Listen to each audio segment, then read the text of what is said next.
ராகுல் காந்தி பொறுப்பேற்றதுக்கு அப்புறம் இந்த காங்கிரஸ் இயக்கம் வந்து மிகப்பெரிய சரிவு பாதையை சந்திச்சிருக்குது. அந்த சரிவு பாதைக்கு அதாவது தானாக மண்ணடி கொட்டிக்கும் அப்படின்னு சொல்லுவாங்க இல்லையா, கார்கே இருக்கிறான் தலைவராக. ஆனால் இன்றைக்கி ஒரு ராகுல் காந்தி தான் முன்னிலைப்படுத்தியிருக்கீங்க. ஆகையால் அந்த இயக்கத்துக்கு அவர்களாகவே தானாக மண்ணடி போட்டுக்கிட்டு ஒன்றும் இல்லாத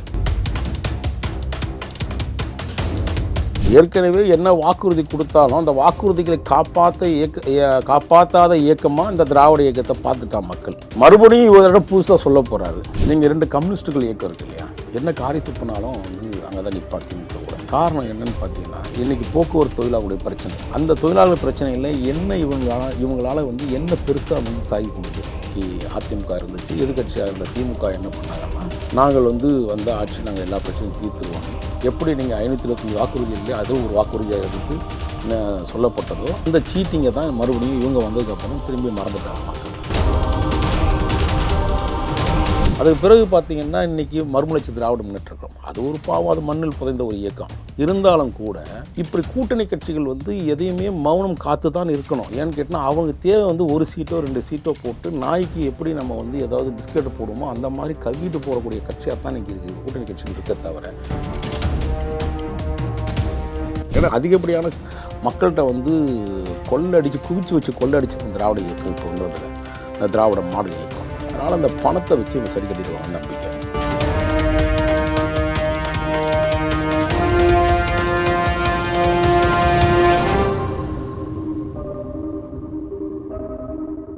ரியல் ஒன் வாய்ஸ் நேயர்களுக்கு வணக்கம். நான் உங்கள் விஷால் பொலிவர். இன்றைய நேர்காணலில் நம்மோடு இணைந்திருக்கும் சிறப்பு விருந்தினர் பத்திரிகையாளர் வாராகி அவர்கள். வணக்கம் சார். வணக்கம். நலமா இருக்கீங்களா? பிரமாதமாக இருக்குங்க. இந்த நாடாளுமன்ற தேர்தல் வரக்கூடிய சூழலில் வந்து அண்ணாமலை அவர்கள் தமிழகத்தில் மும்முனை போட்டி நிலவுது அப்படின்னு ஏற்கனவே வந்து திமுகவும் சரி அதிமுகவும் சரி தான் இந்த தேர்தல் களத்தில் வந்து 2 பேரும் வந்து பல பரீட்சை நடத்துவாங்க.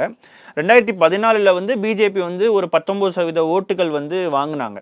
அப்போ இந்த வாட்டியுமே வந்து ஒரு மும்முனை போட்டியை வந்து கொடுக்க முடியும் அப்படின்னு அண்ணாமலை நம்புறாரா இந்த வாட்டி? இல்லை, மும்முனை போட்டி என்பது மாநில அளவா அல்லது வந்து தேசிய அளவில் அது கூட நேரம் கண்டிப்பாக நம்ம கொடுக்கணுன்றது தான். ஏன்னா அந்த ஐஎன்டிஏன்ற கூட்டணிக்குள்ளே இருக்கக்கூடிய அந்த எப்படி ஐஎன்டி அப்படின்னு வருது, அந்த ஒவ்வொரு புல் ஸ்டாப் மாதிரி அதில் கூட ஒற்றுமை இல்லாமல் ஒரு புல் ஸ்டாப் வச்சு தான் அந்த இடத்துக்கு வந்திருக்குது.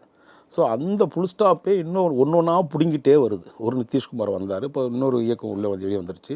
அப்படி தொடர்ந்து இயக்கங்கள் வெளியே வராதாங்க. ஏன்னா ராகுல் காந்தி பொறுப்பேற்றதுக்கு அப்புறம் இந்த காங்கிரஸ் இயக்கம் வந்து மிகப்பெரிய சரிவு பாதையை சந்திச்சிருக்குது. அந்த சரிவு பாதைக்கு அதாவது தானாக மண்ணடி கொட்டிக்கும் அப்படின்னு சொல்லுவாங்க இல்லையா, அந்த மாதிரி தான் ராகுல் காந்தி தலைவராக இருக்க வரையும் நான் ராகுல் காந்தி தலைமை ஏற்பு, அதை நீங்கள் கார்கே இருக்கலாம் தலைவராக, ஆனால் இன்றைக்கி ஒரு ராகுல் காந்தி தான் முன்னிலைப்படுத்தியிருக்கீங்க.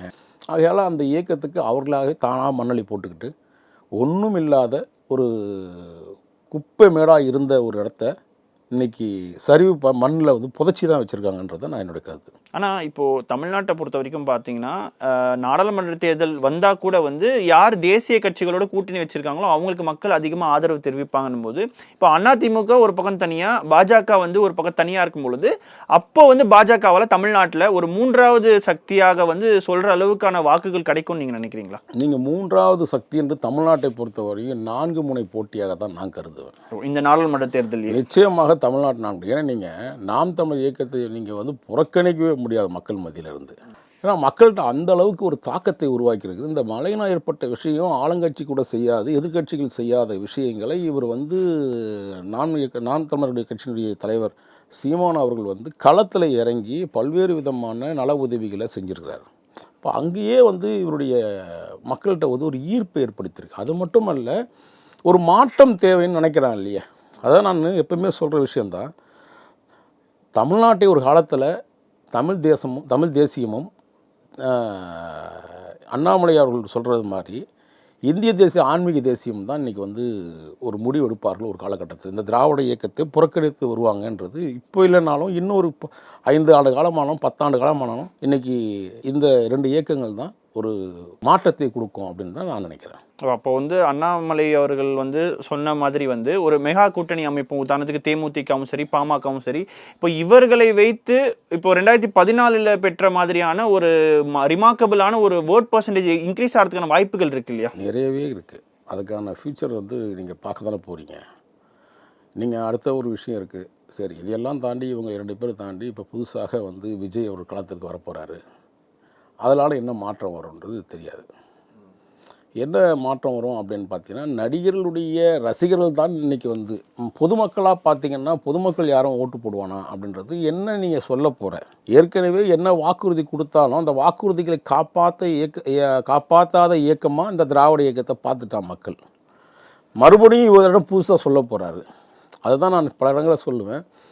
விஜய் சொன்ன அரசியல் மாற்றம் என்பது தனி ஒரு மனிதனாக நீ ஏதாவது ஒரு விஷயம் மக்கள்கிட்ட செஞ்சுருக்கணும்.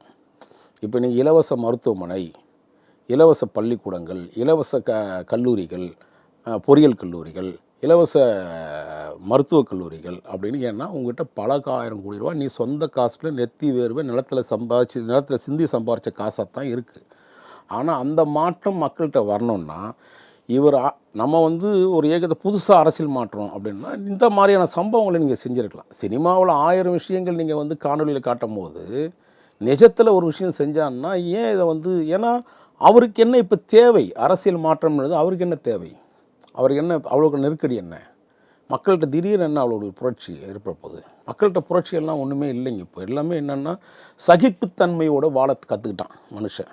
அந்த சகிப்புத்தன்மையோடு போகும்போது நீ விஜய் இல்லை, நீ வந்து விஜயேந்திர சோழரே வெளியே வந்தால் கூட அவன் அதை பார்த்துட்டு ஆகான்னு சிரிச்சிட்டு அப்படி போயிடுவானே தவிர உணர்வுபூர்வமாக மக்கள் வந்து 2 இயக்கத்தை நேசிக்கிறான். அதுதான் நாம் தமிழருடைய இயக்கமும் பாரதிய ஜனதா பார்ட்டியும் தான் இன்றைக்கி புதுசாக ஒரு விஷயம். ஆனால் பாரதிய ஜனதா பார்ட்டியை விட நாம் தமிழர் இயக்கம் வந்து ஒரு உணர்வுபூர்வமான இயக்கமாக மக்கள் பார்க்குறாங்க. ஸோ அதுதான் நம்ம இன்றைக்கி வெற்றி பெறோம். இப்போது பாஜகவுக்கு வந்து 3% வாக்குகள் இருக்குது அப்படின்ற ஒரு பேச்சு இருக்கும் பொழுது இதை உயர்த்துறதுக்கான பல வழிகளை வந்து அண்ணாமலை வந்து இந்த யாத்திரை மூலமாக செய்கிறாங்க அப்படின்னு சொல்லப்படுது.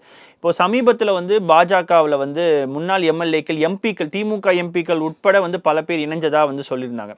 அப்போது இந்த தேர்தலில் வந்து திமுகவில் சீட்டு கொடுக்காத பல எம்பிக்கள் வந்து பாஜகவில் இணைஞ்சு போட்டியிட வாய்ப்பு இருக்குன்னு சொல்கிறாங்களா? அது எந்த அளவுக்கு உண்மை சார்? ஆளுங்கட்சியாக இருக்கும்போது யாரும் வெளில போக மாட்டாங்க. அது வந்து யாருக்கு ஏற்கனவே தெரிஞ்ச விஷயம் தான். அதிமுக வந்து உடஞ்சி கீழே வெளியே வரும்போது ஆட்சி இருந்ததுனால தான் போகல. அப்படி இல்லைன்னா உடனே போயிருப்பானுங்கல்ல. முன்னாடி பார்த்திங்கன்னா ஒரு பிரிவு வந்து 9 முன்னாள் மாவட்ட மந்திரிகள் இருந்து போனாங்க, அதோட டிடிவியோட போனாங்க. அவரோட நிலைமையெல்லாம் என்னென்னா இவங்கெல்லாம் அரசியல் வியாபாரிகள். இப்போ செந்தில் பாலாஜி உள்பட சொல்கிறேன், நான் பழனியப்பன் உள்பட சொல்கிறேன். இவர்களெல்லாம் அரசியல் வியாபாரிகள். இந்த அரசியல் வியாபாரிகள் தனக்கு எங்கே போனால் எங்கே நமக்கு ஒரு அங்கீகாரம் கிடைக்கும், அதில் என்ன 4 காசு பார்க்க முடியும்னு தான் நினைக்கிறானே தவிர மக்கள் பணி செய்யணுன்ற எண்ணமும் சிந்தனையோ அவர்களுக்கு எப்பவுமே கிடையாது. அப்படி எண்ணம் உள்ளவர்கள் வந்து இன்றைக்கி இப்போ எங்கே போய் தாவினாலும் குரங்கு ஒரு இடத்துல எப்படி நிலையாக நிற்காதோ அதை மாதிரி தான் இருப்பானுங்க இவங்க எங்கேயுமே. ஆனால் சார், இப்போது திமுக கூட்டணி வந்து ஒரு பக்கம் வலுவாக இருக்குதுன்னு சொல்லி இதெல்லாம் சொல்லிட்டு வந்தாலும் கூட இன்னமும் வந்து கூட்டணி வந்து உறுதி செய்யப்படலை அப்படின்ற ஒரு கேள்வி இருக்கு இல்லையா? அதுக்கான காரணம் என்னவா இருக்கும்னு நினைக்கிறீங்க? நீங்கள் 2 கம்யூனிஸ்டுகள் இயக்கம் இருக்கு இல்லையா, என்ன காரி துப்புனாலும் வந்து அங்கே தான் நிற்பான் திமுக கூட. காரணம் என்னன்னு பார்த்தீங்கன்னா இன்றைக்கி போக்குவரத்து தொழிலாளர்களுடைய பிரச்சனை. அந்த தொழிலாளர் பிரச்சனையில் என்ன இவங்களால் வந்து என்ன பெருசாக வந்து சாதிக்க முடிஞ்சது? நான் இதே போக்குவரத்து தொழிலாளர் பிரச்சனையில் நான் கடந்த ஒரு 4 ஆண்டுக்கு முன்பு நடந்த சம்பவங்களை நான் நீதிமன்றம் வரை நாடி இவருக்கான பிரச்சனை தீர்வு ஏற்படணும்னு சொல்லி 7 நாட்கள் அந்த வழக்கை நடத்தி அந்த 7 வருஷமான பிரச்சனையை 7 நாள் தொடர்ந்து வழக்கு நடத்தி நாங்கள் வந்து ஒரு முடிவு கொண்டு வந்து ஒரு கமிஷன் அப்பாயின்ட் பண்ணி இதுக்கான பிரச்சனையெல்லாம் தீர்வுப்படணும்னு சொல்லணும். ஆட்சி அப்போ அன்றைக்கி அதிமுக இருந்துச்சு. எதிர்கட்சியாக இருந்த திமுக என்ன பண்ணாங்கன்னா நாங்கள் வந்து வந்த ஆட்சி நாங்கள் எல்லா பிரச்சனையும் தீர்த்துருவோன்னு எப்படி நீங்கள் 525 வாக்குறுதி இல்லை அதில் ஒரு வாக்குறுதியாக இருந்து சொல்லப்பட்டதோ அந்த சீட்டிங்கை தான் மறுபடியும் இவங்க வந்ததுக்கப்புறம் திரும்பி மறந்துட்டாங்க. மக்கள்கிட்ட மறக்க வச்சுட்டாங்க. ஆனால் மக்கள் வந்து இதெல்லாம் தெளிவாக இருக்கான். போக்குவரத்து தொழிலாளர்களில் அவனுடைய வலியும் வேதனையும் அவனுக்கு தெரியும். இவர்களும் சீட்டிங் தான், ஏற்கனவே வந்து வாக்குறுதி கொடுத்ததுக்கப்புறம் காப்பாற்ற மாட்டாங்கன்னு தெரிஞ்சு. அப்போ இருக்கும் போது கம்யூனிஸ்ட்டுகள் அன்றைக்கி ஆஹா ஓஹோன்னு வந்து அதிமுக எதிர்த்து அரசு இருக்கும் போது எதிர்த்து சண்டை போட்ட இவங்க இன்றைக்கி ஏன் மௌனம் காக்குறாங்க 2 பேருமே? அப்போது பிஜேபியுடைய இயக்கம் வந்து அன்றைக்கி அதே ஸ்டாண்டில் தான் இருந்தாங்க. நாம் தமிழ் இயக்கமும் அதே ஸ்டாண்டில் தான் இருந்தாங்க. அன்றைக்கி கூட்டணியில் இருக்கக்கூடிய இவர்கள் 2 வந்து அப்படி போட்டு வந்தவங்க இன்றைக்கி மௌனம் காக்குறாங்க.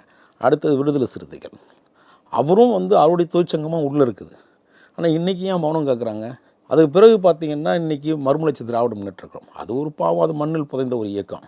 இருந்தாலும் கூட இப்படி கூட்டணி கட்சிகள் வந்து எதையுமே மௌனம் காத்து தான் இருக்கணும். ஏன்னு கேட்டால் அவங்க தேவை வந்து ஒரு சீட்டோ 2 சீட்டோ போட்டு நாய்க்கு எப்படி நம்ம வந்து ஏதாவது பிஸ்கெட்டை போடுமோ அந்த மாதிரி கவிட்டு போகக்கூடிய கட்சியாக தான் இன்றைக்கி இருக்குது கூட்டணி கட்சிகள் இருக்க தவிர பொதுமக்களுக்கு எந்த நோக்கத்திற்காக இந்த கட்சி ஆரம்பிக்கப்பட்டதோ அந்த நோக்கத்தை நோக்கி அவங்க இல்லை பின்தங்கி போயிட்டாங்கன்றது தான் என்னோட தெளிவு. அதனால் இப்போ நம்ம பார்க்கும்போது பார்த்தீங்கன்னா அதிமுக கூட்டணியில் பாஜக இல்லை அப்படின்னும் போது அப்போ அந்த கூட்டணி கட்சிகளுக்கு இன்னொரு ஆப்ஷன் இருக்கு இல்லையா? ஸோ இதை வச்சு திமுகவை வந்து ஒரு நெருக்கடி கொடுக்கலாம் இல்லையா கூட்டணி கட்சிகள்? அது நடக்குமான்னு தெரியாது.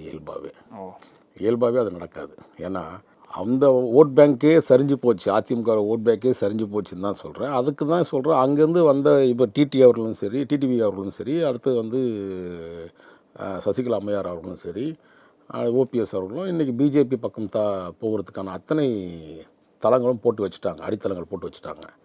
அதில் அட்லீஸ்ட் அவங்களுக்கு ஒரு 2 சீட்டை கொடுத்தா கூட ஒரு 6 சீட்டு போனால் கூட மீதி ஏசி சண்முகம் இருக்கார், அடுத்து வந்து நம்ம பாரி இருக்கார், அப்புறம் நம்ம வின் டிவி தொலைக்காட்சியுடைய தேவநாதன் அவர்களுக்கு ஒரு சீட்டு கொடுப்பாங்க. இதெல்லாம் கட்டி பார்த்தீங்கன்னா ஒரு 10 சீட்டை வெளியே தள்ளிட்டு 30 சீட்டு வந்து பிஜேபி களத்தில் நிற்கும். அந்த களத்தில் இருக்கக்கூடிய விஷயங்களை வச்சு தான் என்ன ஓட் பேங்க் நம்ம வாங்குகிறோன்றது. குறிப்பாக பிஜேபிக்கு உள்ள ஒரு களம் எங்கே ஸ்ட்ராங்காக இருக்குன்னா தென் மாவட்டங்களில் கன்னியாகுமரி மாவட்டம், கொங்கு மண்டலத்தில் கோயம்புத்தூர் மாவட்டம், இந்த பக்கம் பார்த்திங்கன்னா ராமநாதபுரம் மாவட்டம், அதையும் தாண்டி ஒரு சில பகுதிகளில் ஒரு நல்ல ஓட் பேங்கை வாங்குன்றது எனக்கு நம்பிக்கை இருக்குது. ஆனால் ஏன் கேட்குறேன் சார், இப்போது கமலஹாசன் அவர்கள் பார்த்தீங்கன்னா இப்போ திமுக கூட்டணியில் இருக்கார். அவருக்கு வந்து பார்த்தீங்கன்னா கம்யூனிஸ்ட்டுகள், மதிமுக, விடுதலை சிறுத்தைகள் இவர்களை விட அதிகமான ஓட் பர்சன்டேஜ் இருக்கும்பொழுது அவரும் நாளைக்கு ஒரு 2 சீட் அப்படின்னு கேட்கும்போது அப்போ கூட்டணியில் வந்து அந்த சீட்டுகள் குறையறதுக்கான வாய்ப்புகள் இருக்கு இல்லையா? ஒரே ஒரு சீட்டு கொடுப்பாங்க தம்பி அவருக்கு, கமல்ஹாசன். அவர் தான். ஏன்னா அவர் என்ன நோக்கத்துக்காக சொல்லி வந்தாரோ, டார்ச் எடுத்துகிட்டு வந்தாரோ, இப்போ அந்த டார்ச் வேற ஒரு விதத்துக்கு பயன்படுது அப்படின்னும் போது நம்ம அதில் அவரை பற்றி பேசி நேரத்தை வீணடிக்க வேண்டாம்னு நான் நினைக்கிறேன். அப்போ மொத்தத்தில் வந்து நீங்கள் பார்க்கும்போது திமுக கூட்டணி கட்சிகள் வந்து ஸ்டாலின் அவர்களுக்கு நெருக்கடி கொடுக்க முடியாத நிலைமையில தான் இருக்காங்க. நிச்சயமாக இருக்குது. எந்த நெருக்கடியும் கிடையாது. அவங்க பாட்டு ஜாலியாக வேலை செய்கிறாங்க. திமுகவை சொல்கிறீங்க? திமுகவை நெருக்கடியே கிடையாது, ஒன்றும் ஜாலியாக இருக்காங்க. தெரியுங்க, அப்படி தான் கம்யூனிஸ்ட் இயக்கங்களுக்கு இப்போ எத்தனை கோடி ரூபா ஃபண்டு போச்சுன்னு தெரியாது அவங்களுக்கு கடந்த ஒரு 3 மாதத்துக்கு முன்பாக. அப்படி ஒவ்வொரு இயக்கத்துக்கு காசு தான் முக்கியம், பிரதானமாக இருக்குது இன்றைக்கி. அந்த காசை கொடுத்து இவங்க பண்ணிடுவாங்க. ஏன்னா அதிகப்படியான மக்கள்கிட்ட வந்து குவிச்சு வச்சு கொள்ளடிச்சு திராவிட இயக்கம் இப்போ வந்ததில் இந்த திராவிட மாடல் இயக்கம். அதனால் அந்த பணத்தை வச்சு இவங்க சரி கட்டிடுவாங்கன்னு நம்பிக்கை. நிச்சயமாக தொடர்ந்து பேசும். உங்கள் நேரத்தை ஒதுக்கி பல்வேறு கேள்விகளுக்கு பதில் தந்தமைக்கு மிக்க நன்றி சார். நன்றி, வணக்கம்.